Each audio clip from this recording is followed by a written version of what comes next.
Muito bem, estamos aqui para mais uma lição da nossa curso da ETAD, onde estamos falando da doutrina do Espírito Santo, pneumatologia. Hoje nós vamos abordar a lição de número 3, o Espírito Santo no Novo Testamento. Falamos na aula passada do Espírito Santo no Antigo Testamento. Vamos abordar então agora a ação do Espírito no Novo.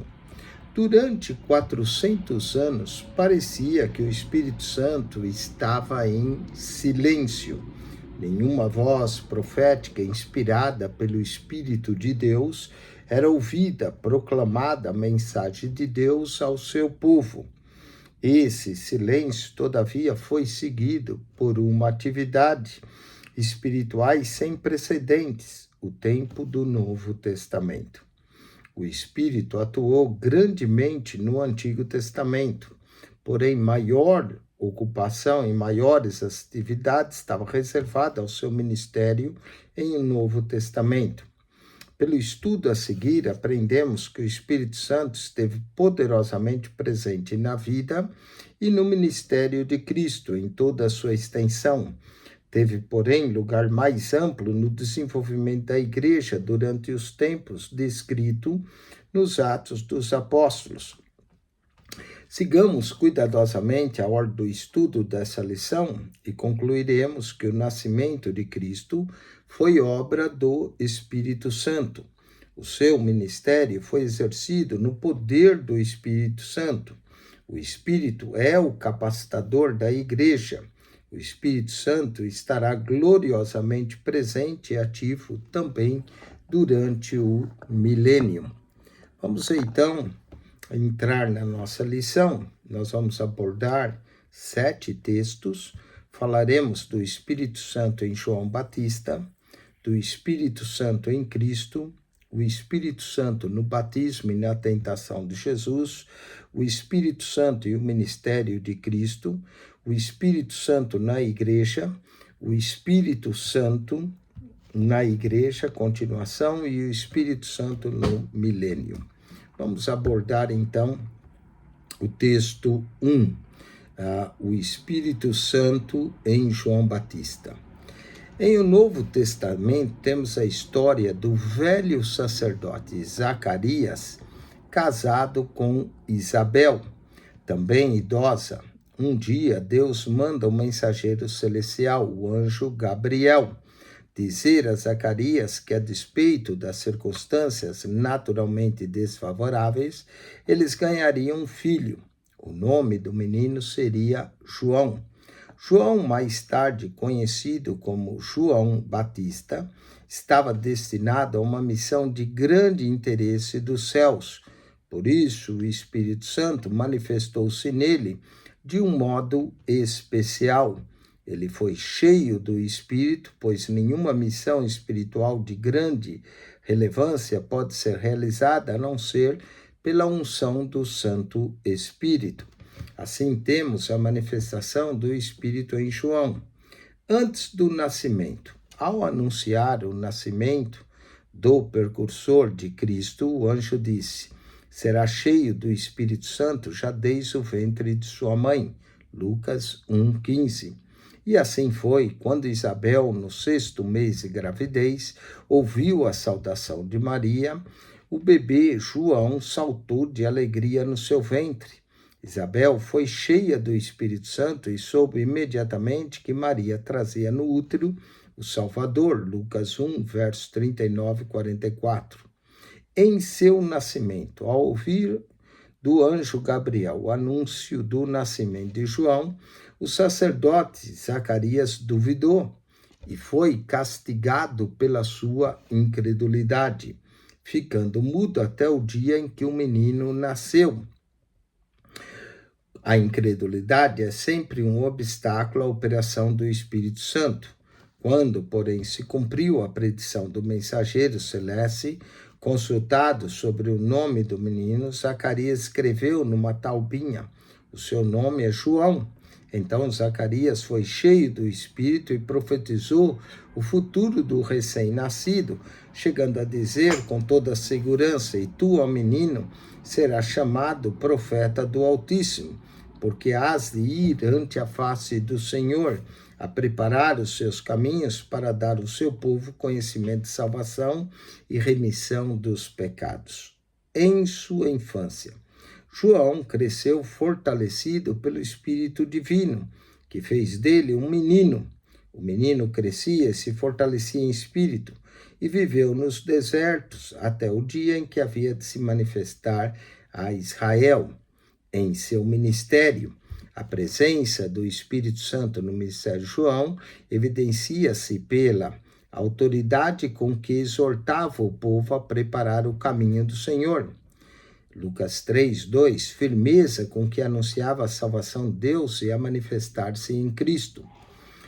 3, energia que denuncia o pecado do seu povo, conclamando ao arrependimento para escaparem, da condenação e do juízo prestes a vir.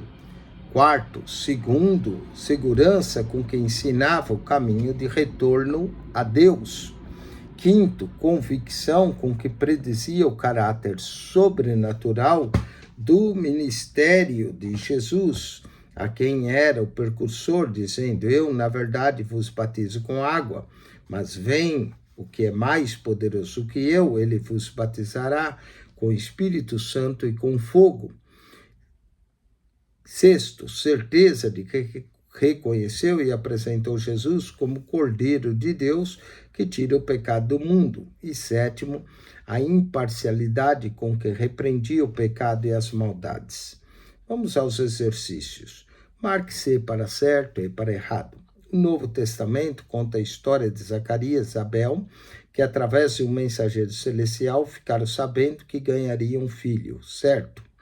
O filho de Zacarias e Isabel veio a chamar João de Arimateia, errado. João Batista, errado.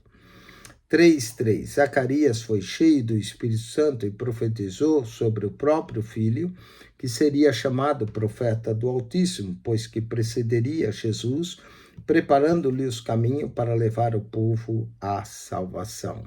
Certo?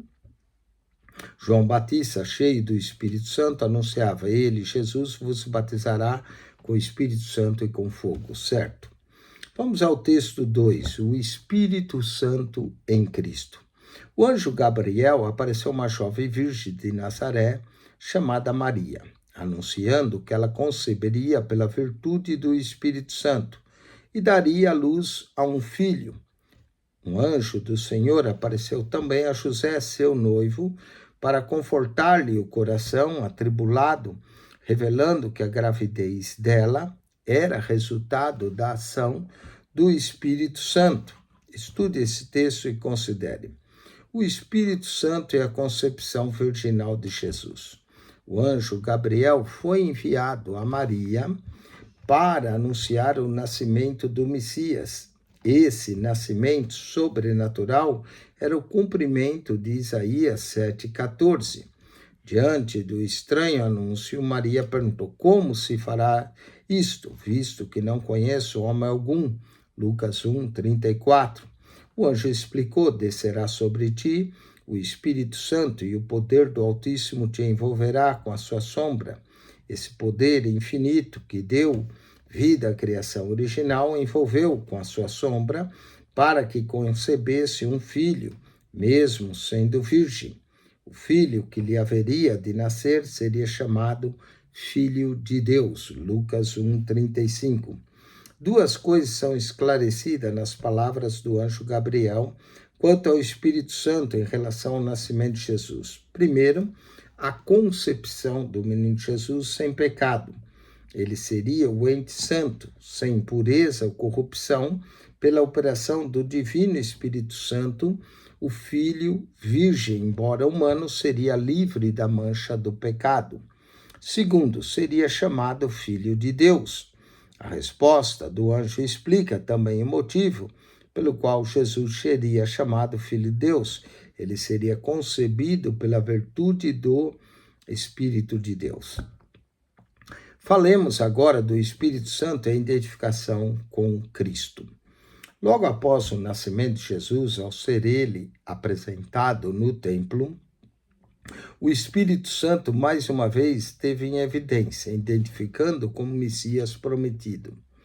De Simeão, um homem justo e piedoso, está escrito: o Espírito estava sobre ele. E fora-lhe revelado pelo Espírito Santo que ele não morreria antes de ter visto o Cristo do Senhor. E pelo Espírito foi ao templo. E pelo mesmo Espírito divino, Simeão profetizou a respeito do menino, como sendo a salvação de Deus para todos os povos, luz para a revelação dos gentios e para a glória do povo de Israel.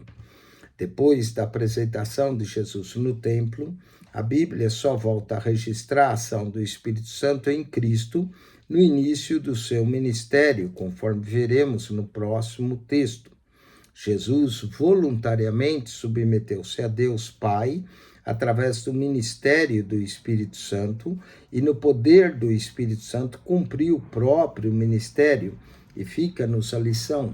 Dependamos de Deus por meio do seu Espírito. Devemos então depender de Deus por meio do seu Espírito. Vamos aos exercícios dessa lição. Assinale com X a alternativa correta. Maria teve conhecimento que seria mãe do Messias através, letra B, do anjo Gabriel. Vamos à próxima.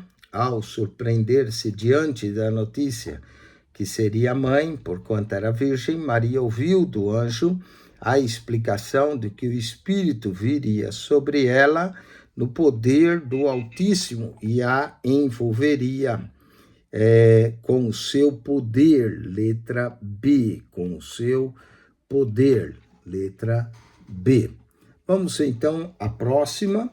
Havia em Jerusalém um homem justo e temente a Deus, de nome Simeão, de quem o Espírito Santo revelara que ele não morreria antes de ver o Cristo do Senhor. Amém? Muito bem. Nós agora vamos para o texto 3, mas deixa eu desligar esse telefone. Muito bem. Texto 3. Vamos agora ao texto de número 3. O Espírito Santo no batismo e na tentação de Jesus. Falemos do Espírito Santo no batismo de Jesus. Lucas, capítulo 3, verso 21 e 22. Lucas 3, verso 21 e 22. Você já sabe que Jesus se fez dependente de Deus através do Espírito Santo. Ele deu provas disso e foi à margem do Rio Jordão que o Espírito Santo veio visivelmente sobre Cristo, assinalando o início do seu ministério. Que cena maravilhosa aquela presenciada por João, ao ver Jesus sair das águas.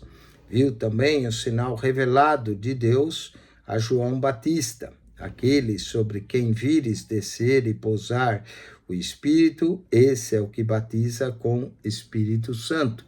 João 1,33. E então João declara em seu evangelho: e eu vi, tendo testificado que esse é o Filho de Deus. Verso 34. Lucas, por sua vez, informa que, estando ele a orar, o céu se abriu e o Espírito Santo desceu sobre ele em forma corpórea de pomba. Ao contemplar o sinal, João sabia que diante dele estava o Cristo. João Batista, precursor de Cristo, devia apresentá-lo à nação judaica como Messias. Para tanto, precisava estar seguro quanto à identidade do Messias. Por isso, Deus prometeu-lhe dar um sinal infalível que distinguisse. Quando o sinal se manifestou a João, foi visto por quantos mais se achava ali. Dos céus desceu o Espírito Santo em forma corpórea como pomba. Os céus abertos fala de um novo tempo nas relações entre o céu e a terra. ali estava o libertador prometido, que dos céus recebia a aprovação de Deus. Terra e céus estavam ligados para a execução da obra redentora e o elo era o Espírito Santo. O fato de haver o Espírito Santo descido sobre Jesus em forma corpórea como pomba faz referência à sua pureza divina. Isso ensina também que o próprio Cristo, antes de começar o seu ministério, devia ser de modo especial revestido do poder divino. Mediante a unção do Espírito Santo, Cristo foi habilitado ao cumprimento do seu ministério redentor. Se a unção do Espírito Santo foi necessária ao Filho de Deus, quanto mais a nós, seres humanos limitados. Falemos ainda do Espírito Santo na tentação de Jesus. Antes de lançar o seu ministério público, foi Jesus levado pelo Espírito ao deserto para ser tentado pelo diabo. Marcos, descrevendo o mesmo fato, usa um termo mais forte para expressar o trabalho do Espírito Santo. E logo o Espírito o impeliu para o deserto. A princípio, poderíamos estranhar que o Espírito Santo fizesse isso. Entretanto, ele não levou Jesus ao deserto para abandoná-lo aos ataques de Satanás. Foi com a espada do Espírito, Efésios 6,17. A palavra de Deus, a palavra escrita pela inspiração do mesmo Espírito Santo, que Jesus venceu todas as tentações do diabo.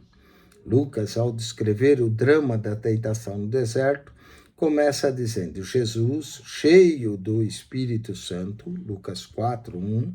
Com isso, aprendemos que o meio possível de se vencer qualquer ataque das hostes satânicas é viver cheio do Espírito Santo. Vamos aos exercícios. Relacione a coluna A de acordo com a coluna B. À margem do Rio Jordão, deu-se o início do ministério de Jesus, confirmado pelo Espírito Santo. Letra D. Saindo Jesus das águas, seu batismo, o Espírito Santo desceu sobre ele em forma de pomba. Letra A. Cabia a João Batista apresentar Jesus à nação judaica como, letra C, o Messias. A descida do Espírito Santo sobre Jesus, forma corpórea como pomba, quis significar a sua pureza divina. Letra B. Antes de Jesus iniciar o seu ministério público, foi levado pelo Espírito do deserto para ser tentado pelo diabo. Letra E. Vamos ao texto 4, o Espírito Santo e o ministério de Cristo. Lucas escreve o caráter maravilhoso do Espírito e do ministério de Jesus, que está relacionado com o Espírito Santo. Então, pela virtude, voltou Jesus para a Galileia, e sua fama correu por todas as terras em redor. Lucas 4,14. O ministério de Jesus, que durou cerca de 3 anos e meio, foi exercido no poder do Espírito Santo. Com esse poder, dominou todos os inimigos do gênero humano, como segue: poder sobre os demônios que desde milênios dominam e afligem a humanidade, eram expulsos pelo poder de Jesus. Aproximando-se ele de um endemoniado, o espírito imundo exclamou: que tenho eu contigo, Jesus, filho do Deus Altíssimo? Conjuro por Deus que não me atormentes. Poder sobre as enfermidades. Leprosos eram purificados pelo toque da mão de Jesus. Olhos que nunca tinham visto recebiam a luz e podiam ver distintamente. Ouvidos surdos. Poder sobre a natureza. Até a natureza curvava-se em submissão a Jesus, ao dizer ao mar: cala-te, aquieta. Poder sobre as circunstâncias. Quando os discípulos, diante de milhares de pessoas, perguntaram: onde compraremos pães para ali comer? Jesus multiplicou 2 peixes e 5 pães. Poder sobre a morte. Mesmo a morte perdeu seu poder diante dessa ordem de Jesus: menina, a ti te digo, levanta-te. Lázaro, vem para fora. Suas palavras ecoam poder. O Espírito Santo fortaleceu Cristo para triunfar pessoalmente sobre a morte, e já referimos a Hebreus 9,14, onde lemos que Cristo, pelo Espírito Eterno, a si mesmo se ofereceu sem mácula a Deus. Como Consolador, o Espírito Santo sustentou e fortaleceu o nosso Senhor no Getsemane, habilitou a encarar e suportar as amargas experiências do julgamento injusto que foi submetido e tornar-se em dignidades humanas em todas as fases da vida do Senhor Jesus. Até a morte, o Espírito Santo o acompanhou na sua execução de sua obra redentora. Em todo esse espaço, podemos notar que não estamos estudando uma simples teoria, mas vemos nitidamente a ação prática e poderosa de uma pessoa divina, o Espírito Santo. Vamos aos exercícios, assinale com X a alternativa correta.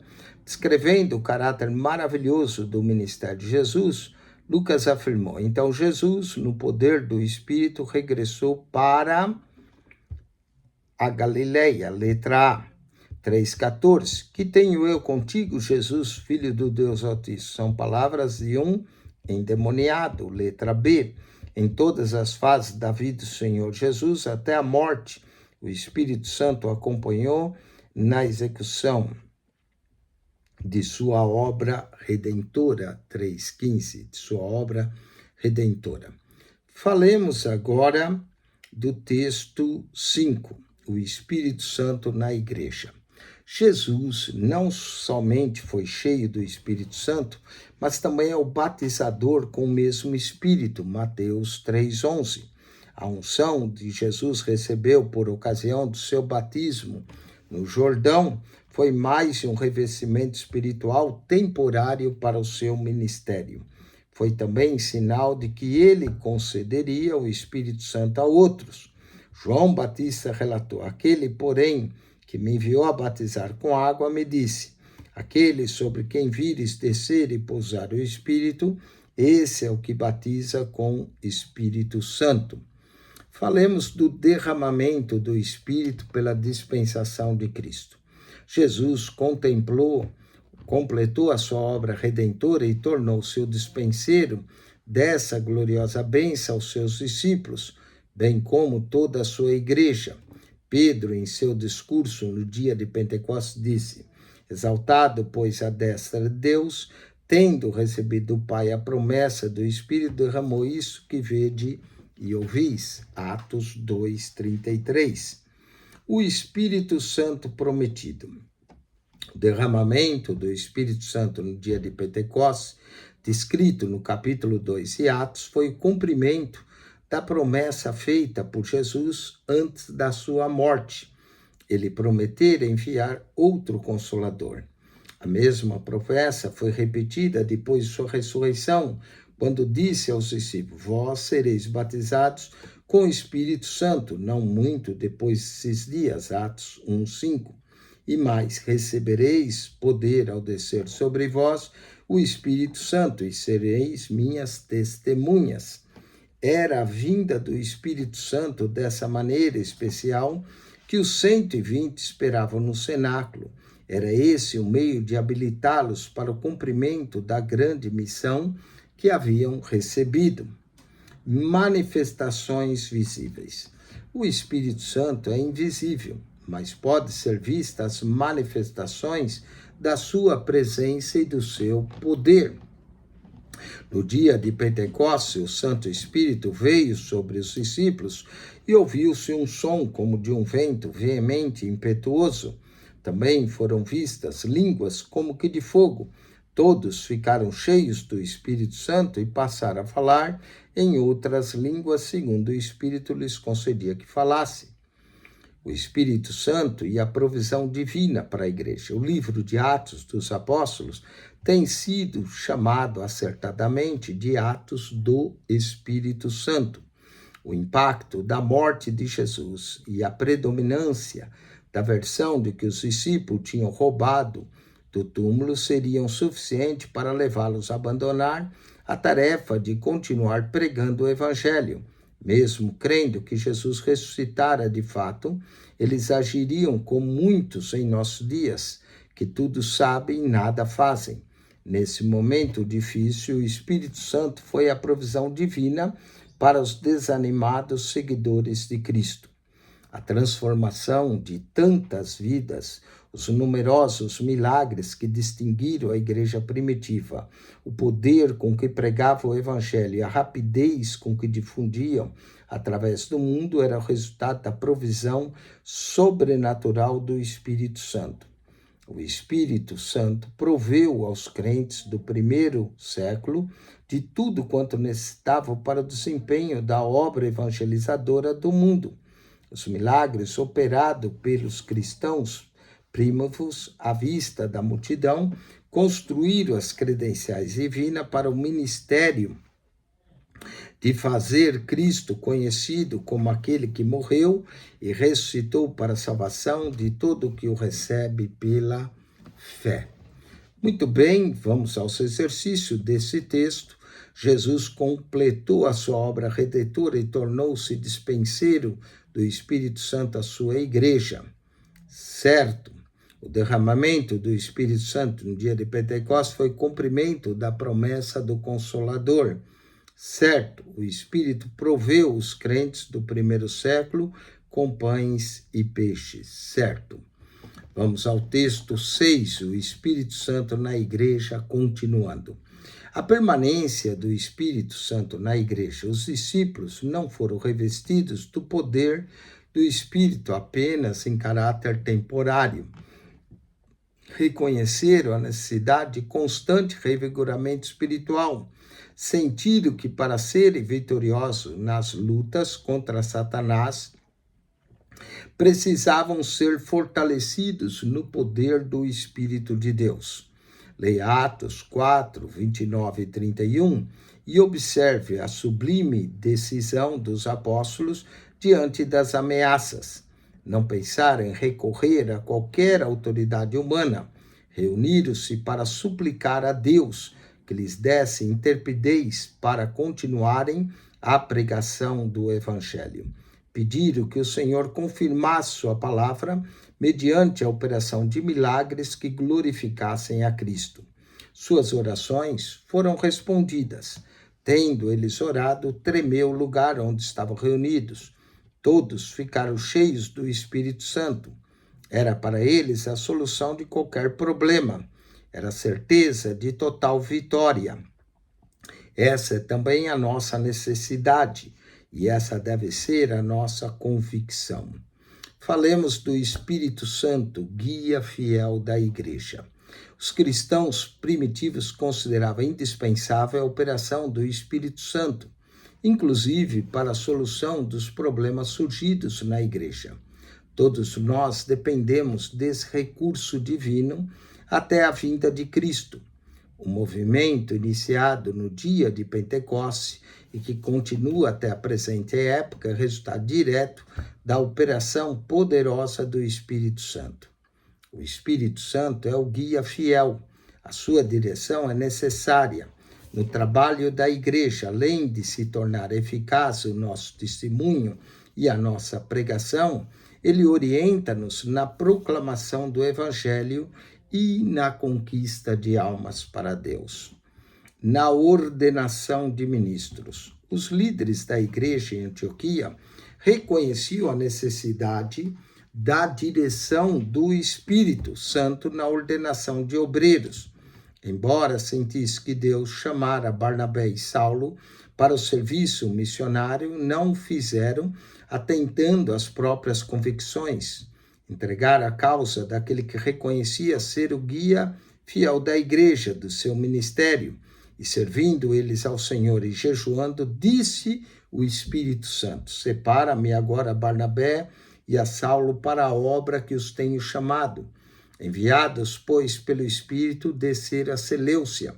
Na solução das divergências, o Espírito deu sabedoria aos líderes para solucionarem os problemas relativos às diferenças entre judeus crentes e gentios novos convertidos. Mesmo os líderes judeus divergiram entre si. Essa circunstância seria suficiente para causar a fragmentação da igreja, logo em seu nascedouro, mas o Espírito Santo é, por natureza, o Espírito de sabedoria. Conhece o fim desde o princípio, conhece os corações dos homens e antecipa-lhes as respostas. Entende mais qualquer homem a direção que o ministro de Cristo deve tomar. Orientando a obra missionária. Em Atos 16, 6, 7, vemos o Espírito restringindo e modificando o programa de viagem de Paulo e Silas para a Ásia Menor. Na sua onisciência, o Espírito Santo via os corações famintos na Macedônia e na Grécia, tipificados pelo varão macedônio. Muito desperdício de energia, muito trabalho infrutífero e muita dor de cabeça seriam evitados se buscássemos a infalível direção do Espírito Santo antes de agir na obra de Deus. Seria o meio mais fácil, mais seguro, para as medidas mais acertadas e as decisões mais proveitosas, tanto do ponto de vista individual como das atividades coletivas da igreja. O Espírito é, para a igreja, tudo quanto Jesus diz que ele seria. Foi em vistas a infalíveis direções do Espírito com seu substituto que Jesus garantiu: não vos deixarei órfão, voltarei para vós outros. Vamos aos exercícios. Associe a coluna A de acordo com a B. Coluna A. Pedir ao Senhor confirmar sua palavra mediante a operação de milagres que glorificasse a Cristo. Os discípulos, ele torna eficaz o nosso testemunho, a nossa pregação na conquista de almas para Deus. B, o Espírito Santo. A igreja de Antioquia entregou a causa da chamada de Barnabé e Saulo para serviço missionário ao Espírito Santo, que tinha como seu guia fiel, letra E. Ele conhece o coração dos homens, antecipa as respostas, entende mais do que qualquer homem a direção de que o ministro de Cristo deve tomar, é o Espírito da sabedoria, letra A. O meio mais fácil, seguro, as medidas mais acertadas e as decisões mais proveitosas do ponto de vista individual ou coletivo da igreja está afeto ao Espírito, letra C, em sua onisciência. Vamos ao sétimo texto, 7, o Espírito Santo no milênio. Através de todas essas dispensações, o Espírito Santo tem sido o executivo da igreja pela história da igreja. Podemos notar que em qualquer tempo em que ele é honrado, a igreja desfruta de reavivamento. Quando, porém, é negligenciado ou ignorado, a igreja falha na missão de ganhar almas. Quanto à ação do Espírito Santo no milênio, considere: virá o tempo quando o Espírito Santo terá um plano de ação mais amplo para o seu trabalho e ministério. Aquilo que os diplomatas e as equipes do mais alto nível da Organização das Nações Unidas não conseguirão jamais, o mundo virá desfrutar como resultado da operação do Espírito Santo. Durante o milênio, haverá uma propagação do Espírito Santo maior do que jamais foi vista. Leia Isaías 32:15. Aqui fala que o Espírito lá do alto sendo derramado em nós. Nessas palavras, o profeta refere-se às condições durante o milênio. Nos versos 16 a 18 do mesmo capítulo, lemos: o juízo habitará no deserto e a justiça morará no pomar. O efeito da justiça será paz, e o fruto da justiça, repouso e segurança para sempre. O meu povo habitará em moradas de paz, em moradas bem seguras e em lugares quietos e tranquilos. Note que a descrição profética desse estado de paz e segurança começa com a promessa do derramamento do Espírito lá do alto. Esse é o motivo porque o milênio será um tempo de paz e de bênção para todas as nações. Renovação total pelo Espírito Santo. Haverá um novo governo. Um rei reinará em justiça. Até mesmo o deserto tipo de ilegalidade, de opressão, estará debaixo de um governo justo. Haverá renovação total como resultado do ministério do Espírito de Deus durante o milênio. Em Isaías 44:3, lemos: derramarei água sobre o sedento e torrentes sobre a terra. Derramarei o meu espírito sobre a tua posteridade e a minha bênção sobre os seus descendentes. Falando desse reinado de bênçãos e de prosperidade, Deus prometeu: porei dentro de vós o meu espírito. É comovente testemunhar a operação do Espírito Santo, a terceira pessoa da Trindade, sempre presente em todas as dispensações. Marque-se para certo e para errado. Virá o tempo quando o Espírito Santo terá um plano de ação mais amplo para o seu ministério. Certo. Durante o milênio haverá uma propagação do Espírito maior do que jamais foi vista antes. Certo. Diz a palavra de Deus que no milênio o efeito da justiça será paz e o fruto da justiça, segurança. Certo. No milênio, como resultado do Espírito Santo, haverá renovação total. Certo. Vamos como revisão da lição, relaciona a coluna A de acordo com a coluna B. Ele duvidou das palavras de um anjo ao ouvir dele a notícia de um filho seu. 3:28 é Zacarias, letra E.